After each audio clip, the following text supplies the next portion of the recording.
Thank you for inviting me here today, and for coming to learn a little bit about elder rights in housing and housing justice.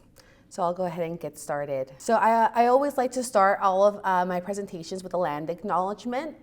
Where we are today, Camarillo, was traditionally the land of the Chumash people, and so we recognize how they have taken care of the land and how we continue to learn from them and their history here where we are today. Learning goals for today is going to be to just understand legal protections for elder tenants, and also to understand what fair housing protections exist, which are national protections for tenants with disabilities, which is something that comes up as we age.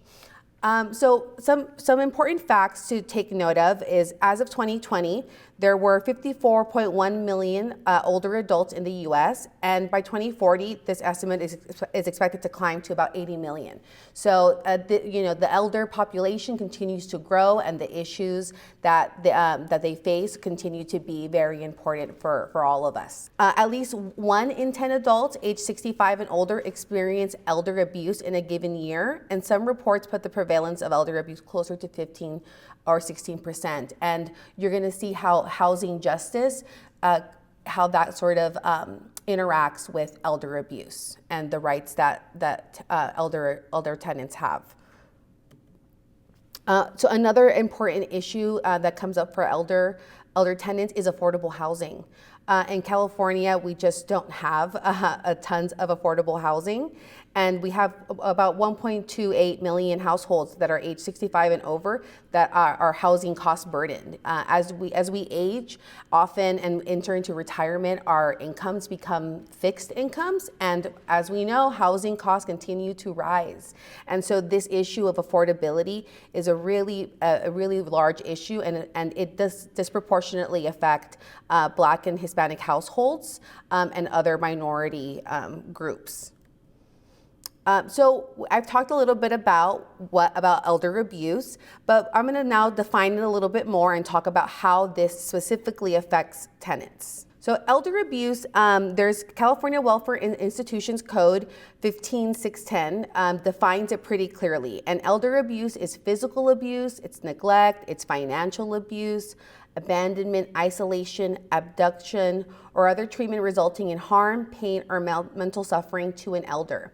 It's essentially just any harm that is inflicted on an elder person. It's a really, really broad definition, and it's meant to protect a group that, as we age and we are affected with different illnesses, sometimes you become a target of scammers or just other people, like maybe a landlord or a manager that can be maybe just a little bit more difficult with you.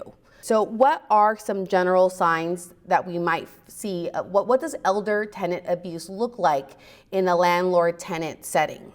Well, sometimes there are physical injuries. I've seen that. I've had cases where a landlord is just very upset about a tenant exercising their right, and sometimes they feel that, they've got physical power over you and can get a little handsy, and so it can be a type of physical assault. Restraining confinement. I had a case where a tenant that was elderly and disabled, she had like a panic button in her room, but the management had locked her room from the outside, and she couldn't get out. That type of thing happens. Neglecting repairs. Now, this is a little bit less egregious in terms of the last two that I just talked about, but the most common type of elder abuse, I think it's going to go into neglecting repairs for someone that is older. And so something that is sometimes difficult to do is to, get your plumbing fixed, get that hole in the wall fixed. Insulation needs to be updated. There are requirements that landlords have to maintain these things, and often they can begin to neglect them in the case of a tenant who's elderly or maybe has just been at the unit for a very long time. Maybe pays a little bit less than other tenants does. So there could be many factors that go into it. Financial exploitation is a big one that comes up as well. Sometimes as we get older, we kind of maybe forget about what our rights are, or what our agreement, what our original lease sort of said. And sometimes, and even if we're not older, this happens where a landlord will bring up a new charge, a new fee. Oh, well, now we're charging for this. Now all of a sudden, your parking costs money. Now you don't have an in-unit washer dryer, but your rent's still going up. Things like that, and there are ways to defend yourself against these type of financial exploitation.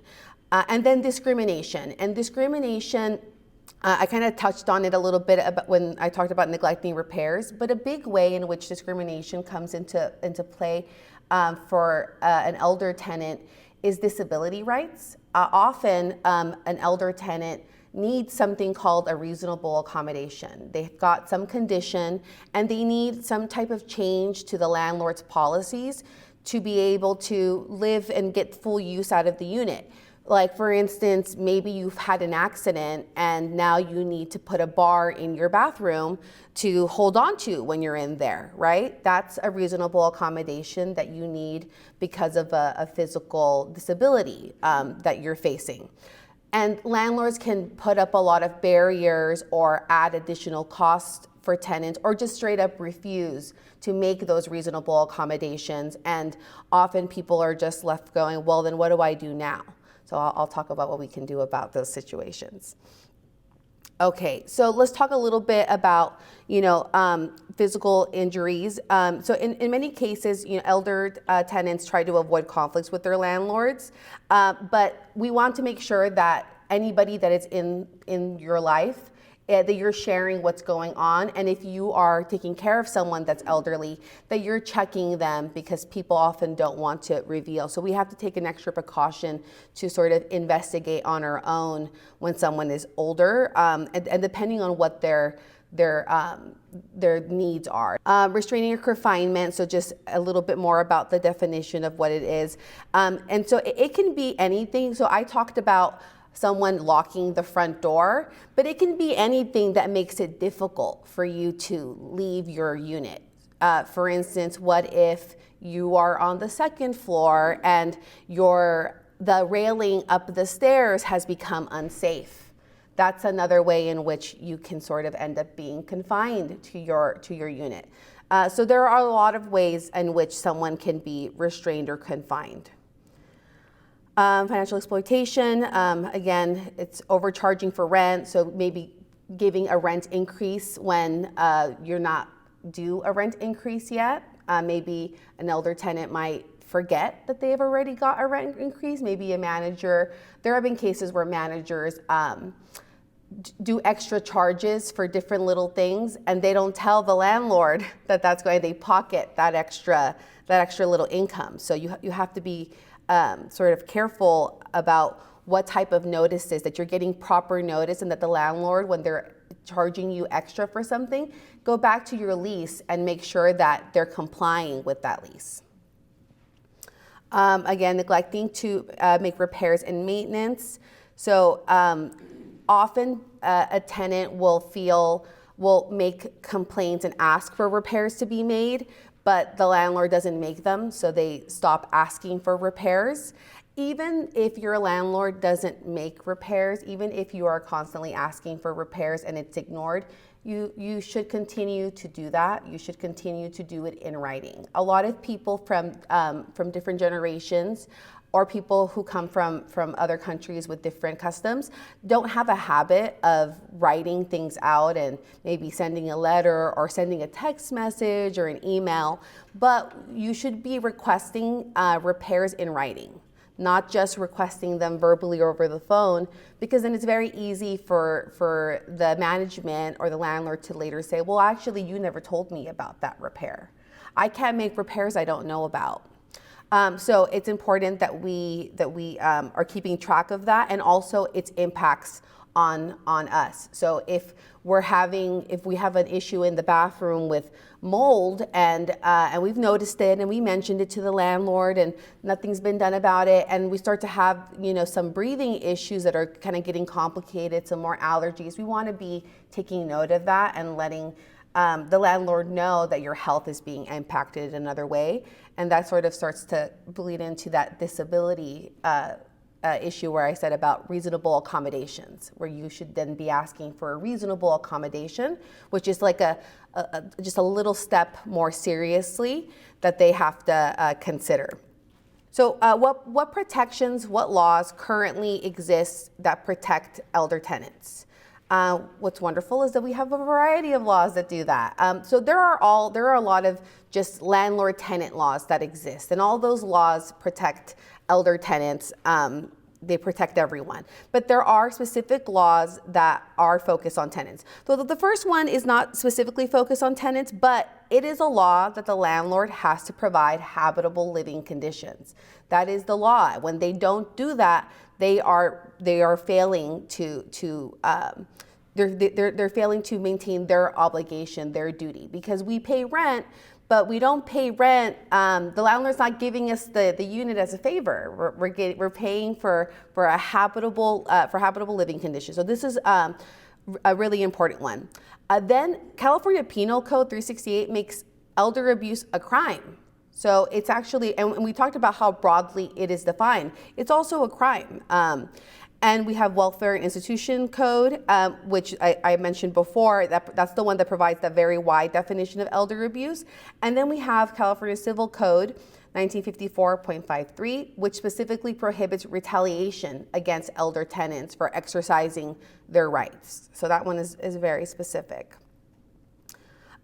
In addition to the California laws, there are also national federal laws for fair housing and anti-discrimination laws. So these are federal laws, and California has its own anti-discrimination laws that are very similar.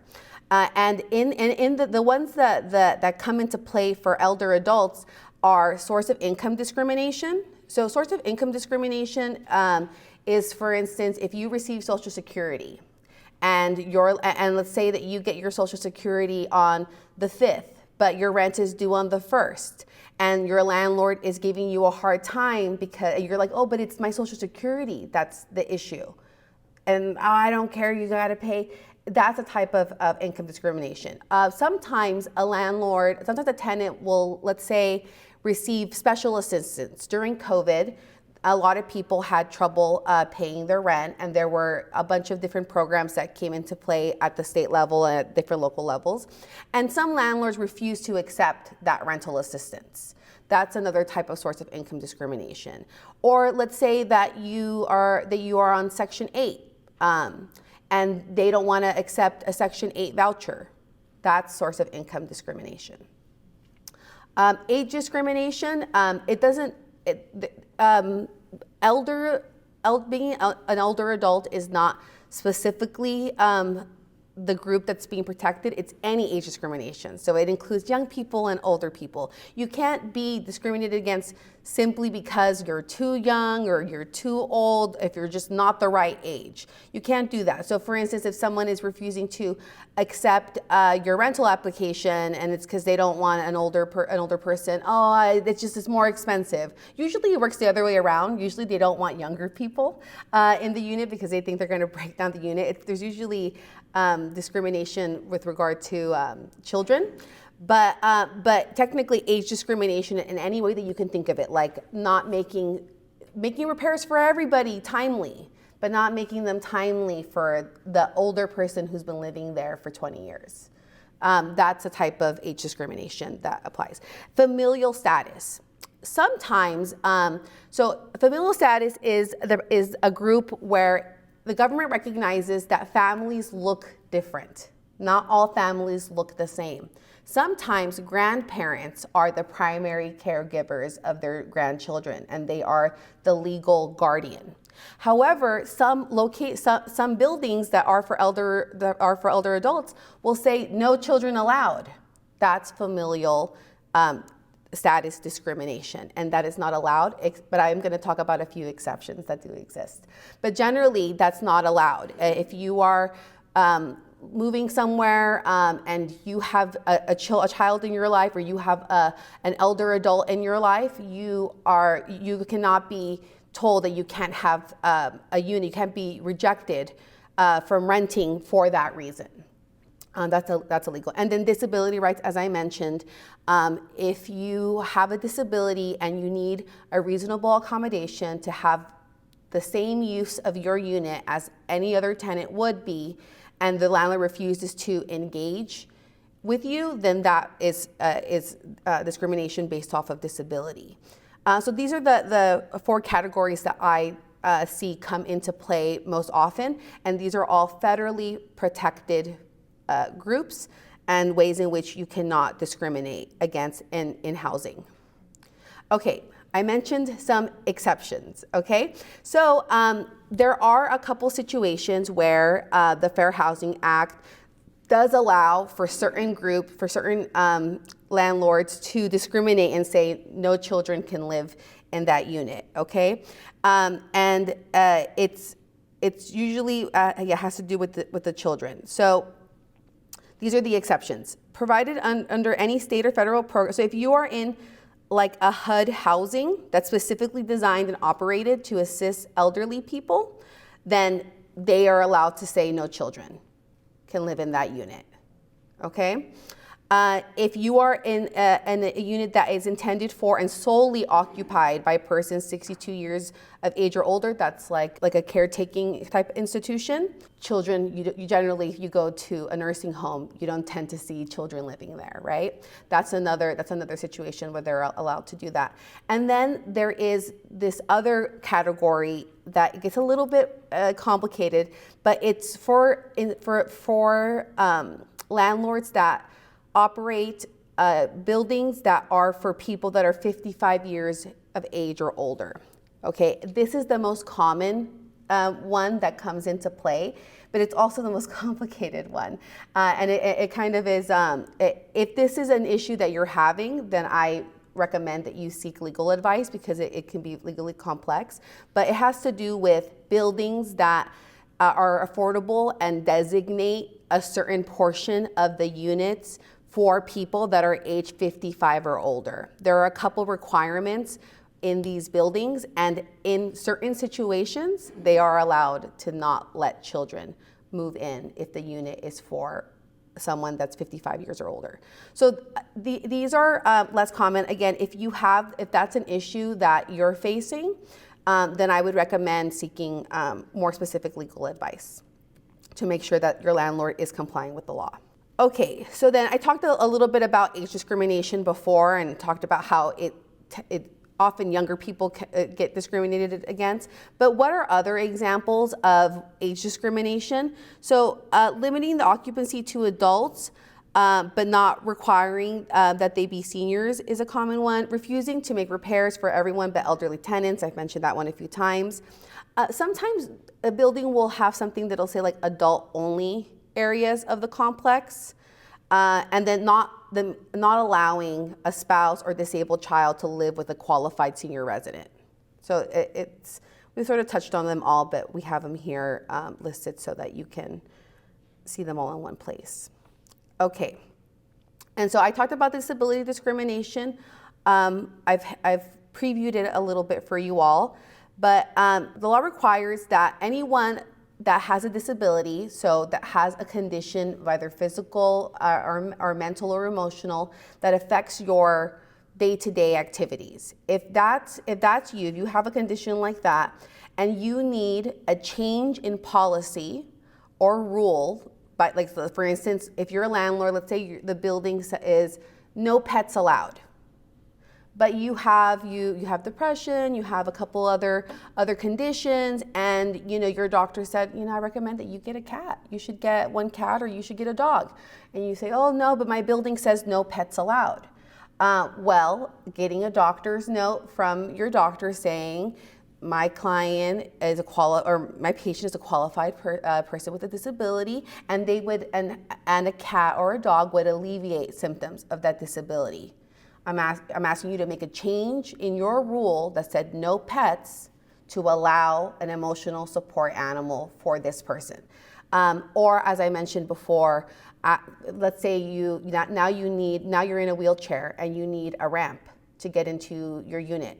That's another reasonable accommodation. So anything where your disability and your access to the unit has changed, then that's something where you may want to consider asking for a reasonable accommodation.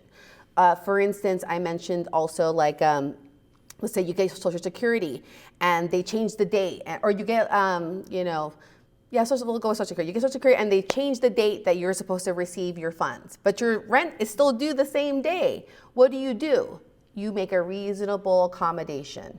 And you ask, this is more for disability benefits. You make a reasonable accommodation and you say, I need my rent to be accepted and not be considered late if you get it on the 10th. Why? Because that's the day that I get paid, right? Because otherwise you're paying a late fee every month just because you're disabled and the government changed the date, some technical issue that has nothing to do with you, but all of a sudden now you have to pay a late fee. You shouldn't have to, and the law makes room for that and says you can ask for that to be changed. Okay, and so disability laws and rights apply to landlords, to the tenant screening company, to the property management company, if you're buying a house, to the real estate agent, the home sellers. Everyone that has something to do with providing housing has to follow these laws, and you can make a reasonable accommodation too. You can also do it in an employment context, but we're here to talk about housing. But if you have an employer and you need something, it works the same way. You ask your doctor, and you check with your employer. Okay. So what are best practices for tenants? So we're going to talk a little bit about tips that are specific for elder tenants, but then also just general tips for anyone that is a renter. Okay, so what should elder tenants or their families do if they suspect elder abuse from their landlord? Okay, I got 5 steps for you. You want to document the incident. You want to document it in writing. You want to seek legal advice because if you suspect elder abuse, that's serious, right? And we want to get help and treat that seriously. We want to report the abuse to the authorities. That's another way that we document the incident. So we want to call Adult Protective Services, or we want to call the police, or if we have a social worker, we want to let other people, agencies, government agencies, other entity, third parties know what's going on, okay? And I recommend contacting a tenant rights organization because a lot of the time it's a type of harassment that a tenant can sometimes be facing, and the best way to deal with harassment is with others and to talk to other people that have been through harassment and how they handle that, because every situation is going to be very specific to, well, how long has that person been your landlord? How long have you known them? Have you always had a good relationship? Is it a bad relationship really? Now all these considerations are going to come into play when you decide what you want to do. And I always recommend support groups, and within housing, we always recommend contacting a tenant rights organization. And there's the Autonomous Tenants Union. So if there isn't a tenants union in your local, wherever you live, there is something called the Autonomous Tenants Union, which is like a national for anyone that wants more information about tenant rights. And then, of course, depending on the level of abuse, it's always important to consider if there are alternative housing options, just because it can be very serious. When it's bad, it's very bad. Okay. General tips for tenants. And some of these are going to seem like they'll make a lot of sense to you if you already do them, but I say them because a lot of people don't do them, or they know that this is what they should do, but they still don't do it because they have a good relationship with their landlord or the manager. Get proof of payment. Always get proof of payment. Never pay with cash. Never, never, never, never pay with cash. Like a rent receipt.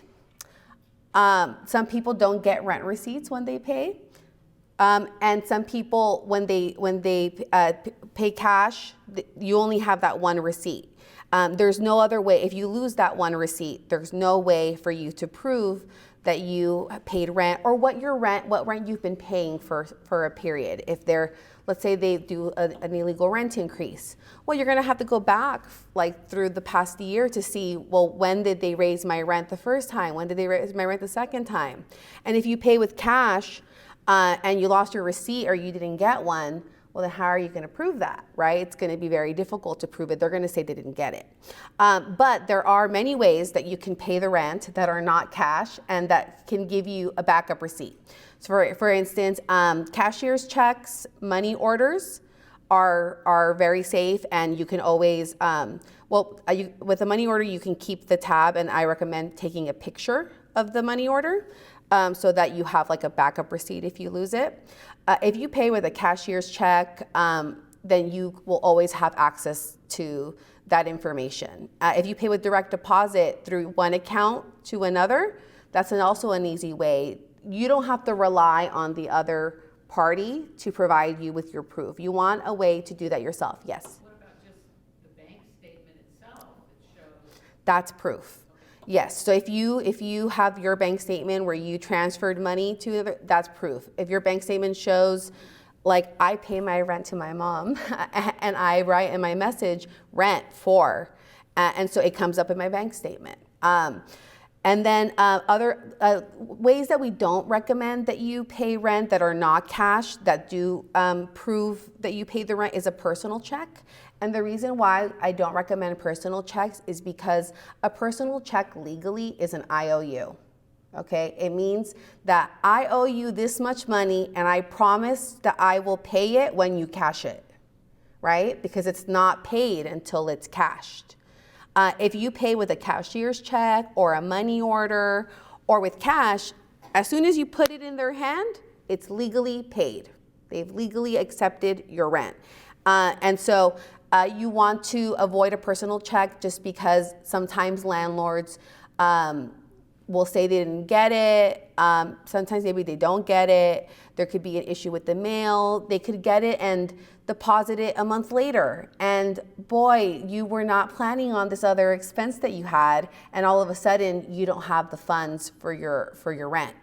So that's why those are like some of the things you can kind of, issues that you don't foresee that commonly, like lots of non-payment of rent cases that I've done, could have been easily resolved if I had a clear, history of the rent. And so that's an important thing to do. And I recommend like taking pictures of that. Like if you have other people in your life, to have them take pictures, because what if you lose your phone? Because a lot of people lose their phones. It's good to have someone else also have a copy of whatever it is that you have a copy of. One copy for you, one copy somewhere else with someone else.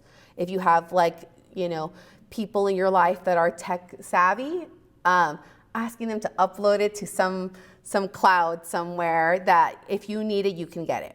Okay.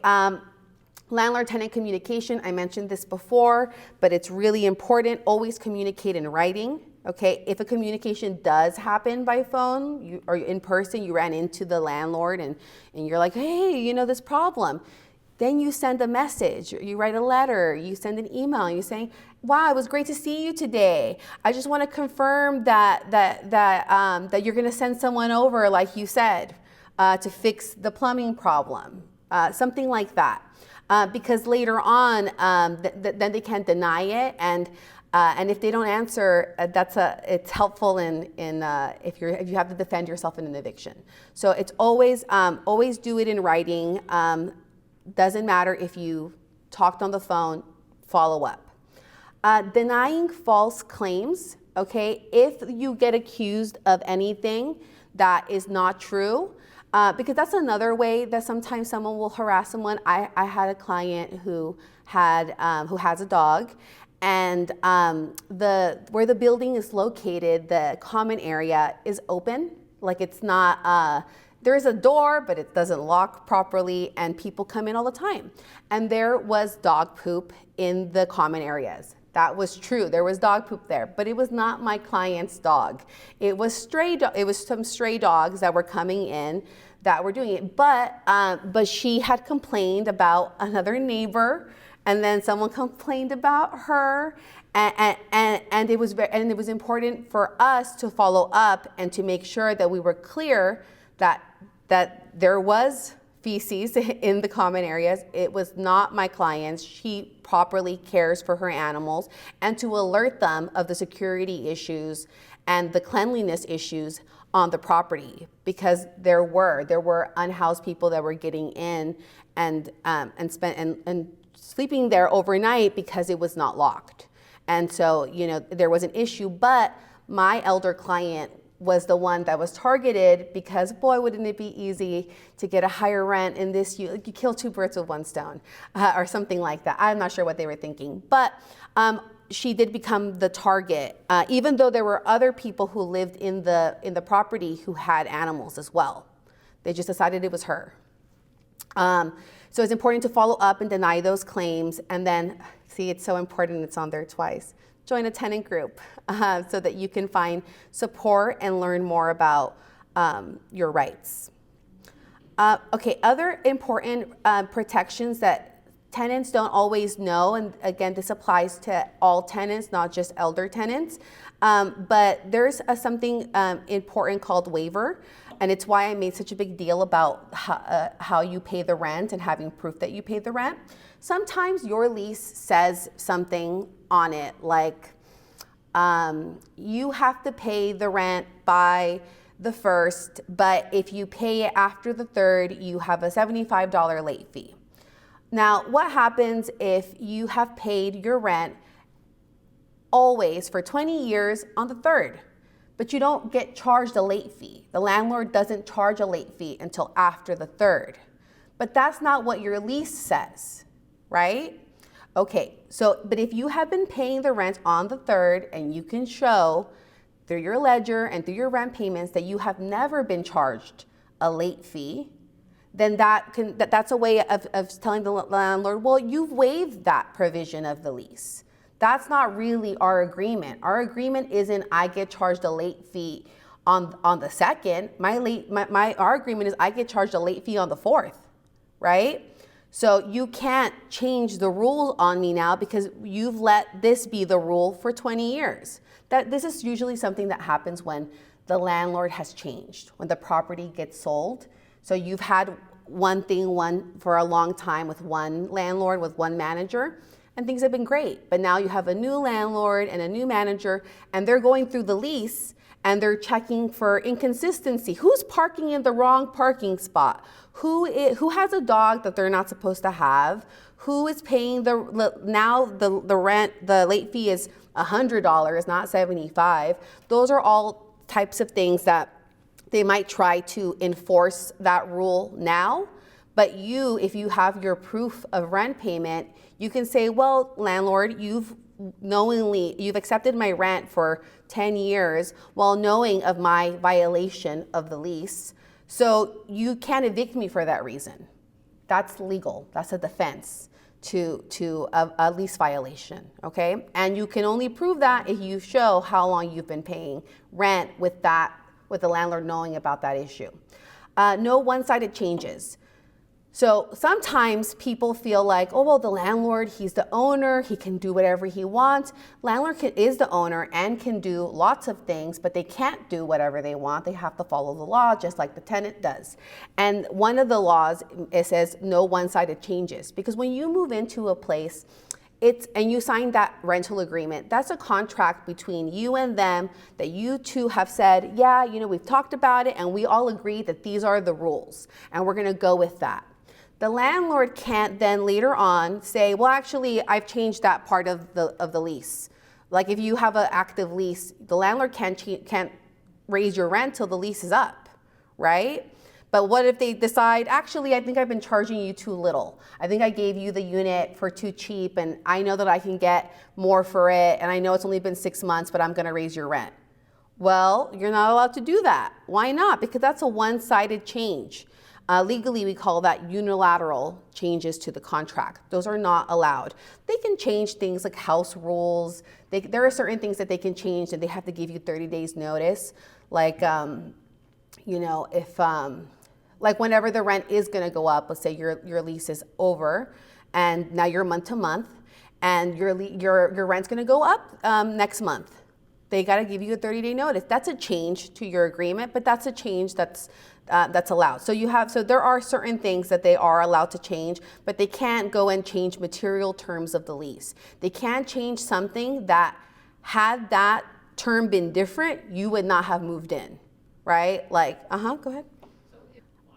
Okay, I think I have an idea of maybe where you're getting at, which is sometimes the management and the landlord changes, and what they do is they don't make a unilateral change. They come with a whole new lease, and they go, "Hey, this is a new rental agreement. Can you sign this one?"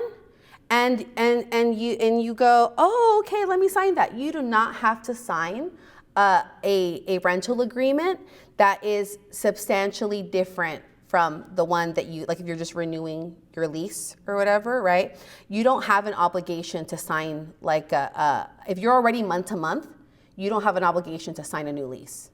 If you're month to month, that's your agreement that you signed 10 years ago, that's your agreement, and you have no obligation to sign a new one. Sometimes there are, like in the city of LA, there's an obligation to sign the new lease only if it is substantially the same as the prior one. So if they've come and made a bunch of different changes, they've changed, well, now you don't get parking, and now there's attorney's fees on there, and it's a completely different agreement. Even in the city of LA, that would not be something you would have to sign. Okay, but if you are somewhere and your lease just expired, you've been there for 1 year, your lease expired, and they want you to sign a new lease, then if you want to stay and they haven't accepted your rent and moved you to month, then you do. Okay, this is only if you're on a month to month already and your prior lease has already expired. Does that make sense? A little bit. Okay, so do you have, for instance, like, are you month to month? Okay, so for you do not have to sign the new lease. And in fact, I would not recommend that people sign. I generally don't recommend people to sign new leases because an older lease generally has better terms.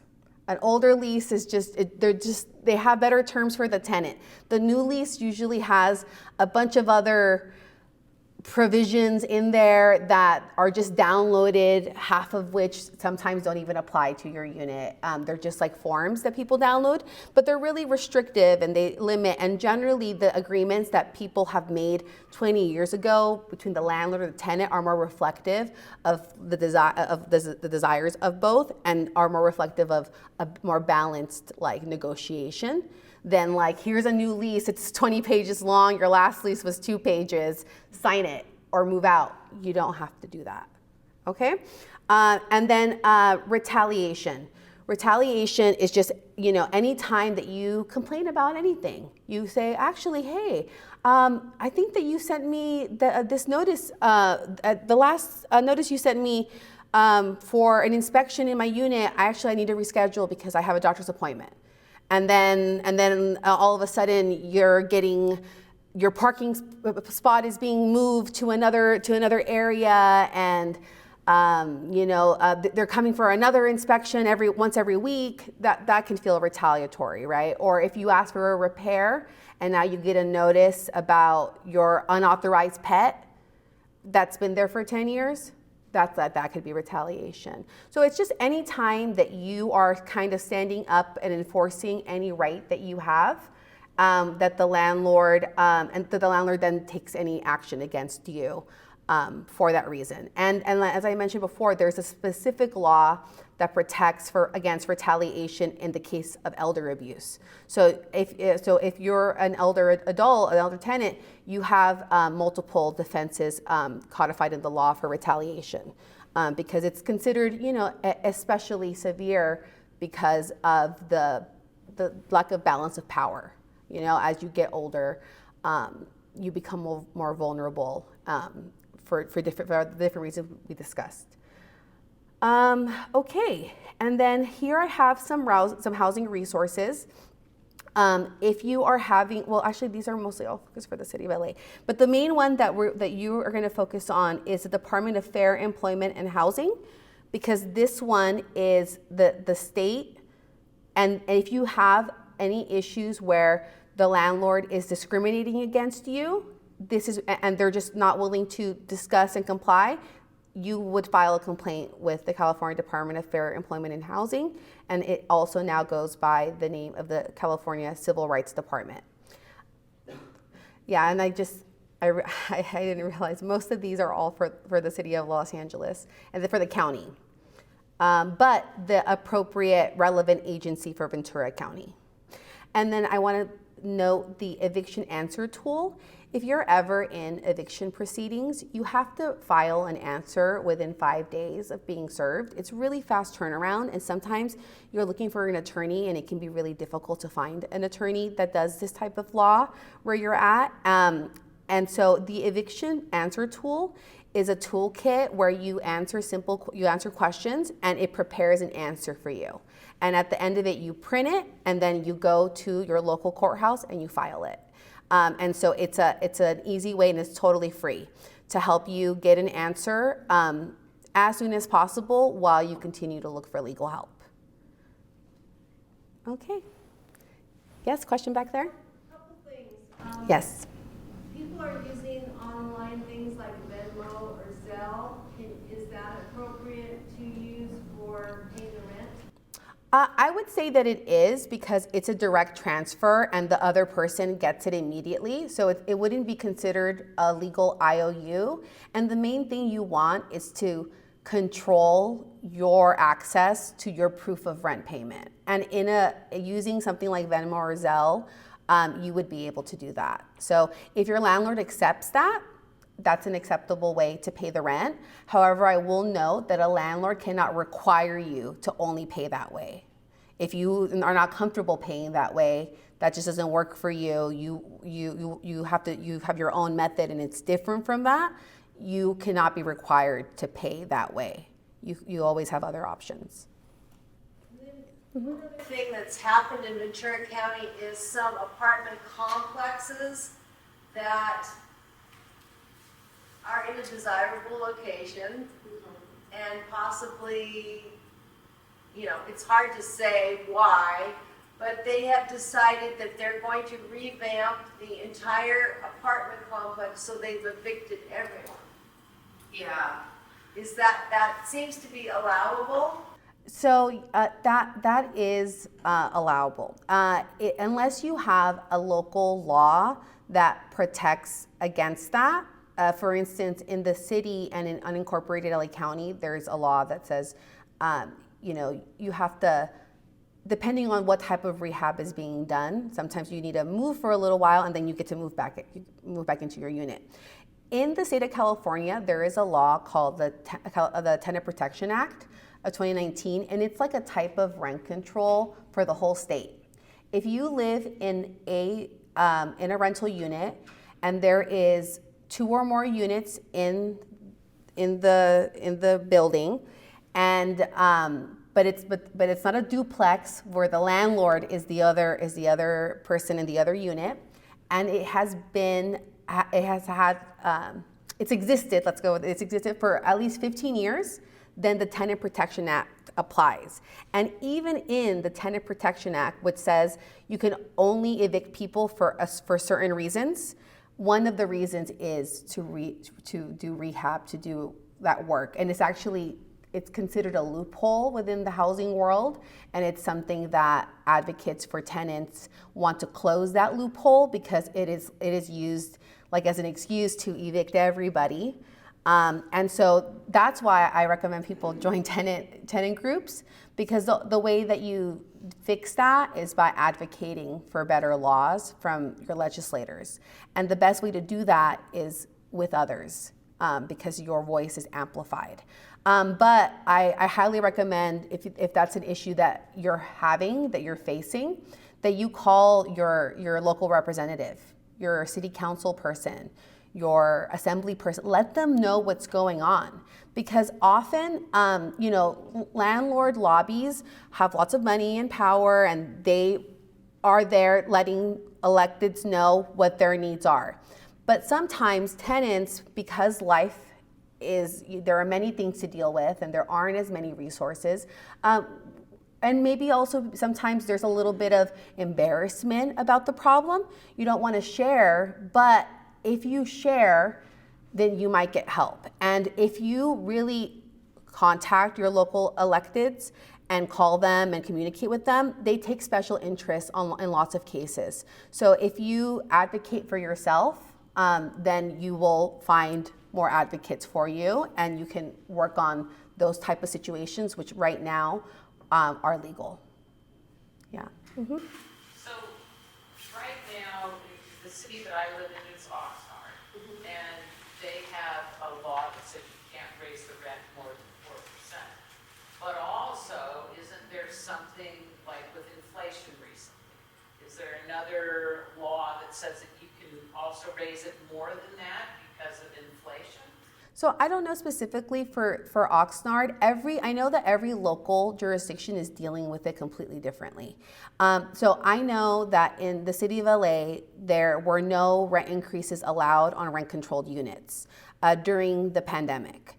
And so now there is a question about, well, now the rent can go up again starting in February, but there are many advocates for tenants saying you can't raise the rent like too high because, you know, we're dying out here with the high cost of living. But then you also have landlord advocates saying, yeah, but inflation, like, you know, so it's really, you're gonna have to follow the local politics to see if that's something that they're discussing, because there's a fight over that in the city of LA, and I expect that there's probably a fight on that issue specifically.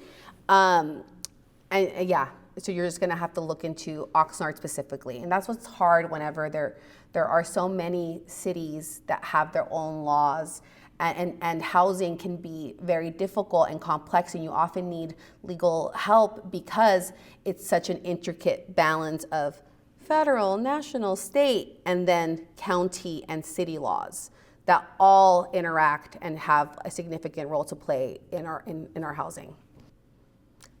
Okay, so I think with that, we're done.